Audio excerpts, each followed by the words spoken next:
Mating na pala yung ano natin, parcel ng galing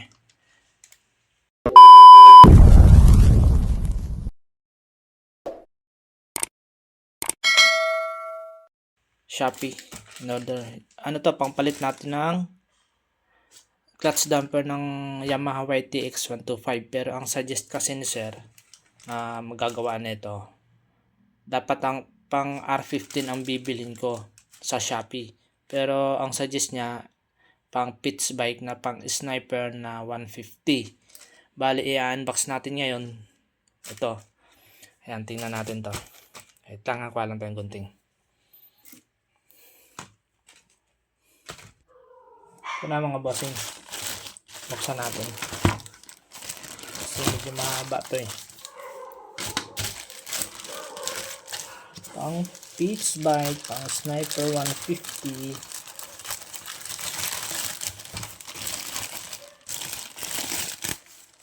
Uy, yan. Alam ko pagkakaalam ko ay kulay red to, kulay pula. Buka natin dito.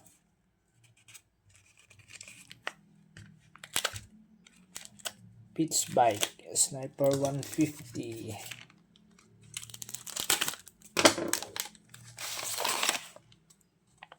Wala nang laman.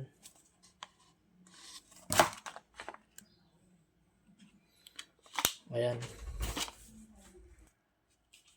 Bali ito na yung ano, yung model niya pang sniper 150 clutch damper kit. 6 pins kasi pang sniper to eh.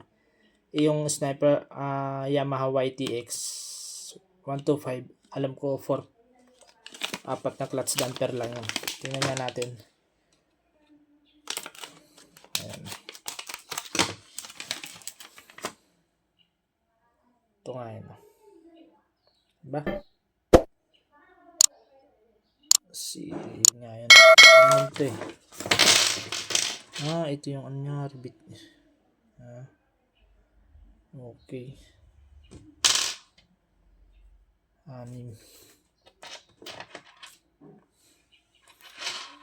Pero ang magagamit ko din to 4 lang. Ibig sabihin, may sobra pa akong 2. Di mag-order na lang ulit ako nito ng isang ganito para pare-parehas siya. May 8 na ako. Tama ba? Para may kapares ng 2 ko kasi sobra din yun eh. Ayan, ang mga bossing. Ito yung pin niya. 6 pin. Ito yung pinupukpok nila sa loob na nakikita ko sa mga YouTube eh. Pinupukpok dito. Para ano siya, mag-lock. Ito yung sa labas, ito yung sa loob. Ito yung pinupukpok na lang. At ayun mga bossing. Dadalhin ko to doon pag nagkaroon ako ng day off. Kaya sa amin wala pa kasi akong day off, nagamit ko ng day off ko. Mga next week, gagawa natin ng vlog to kung papayag si sir na mag-video ako doon. Kaya tara mga bossing, thank you. Bali yun lang muna ang ating vlog for today. Gagawa natin ng vlog to, tapos saan ako pumunta. Ano kasi to veterano to dito sa mga FC, SC, ACR, Yamaha 125. YTX, nakikita ko to sa mga vlog niya. Kaya sir, pupunta na ako dyan next week sa day off ko. Kaya maraming salamat. Sa mga hindi pa nakapag-subscribe sa channel ko, please subscribe and full watch na makadagdag tayo sa ating YouTube channel. Maraming salamat.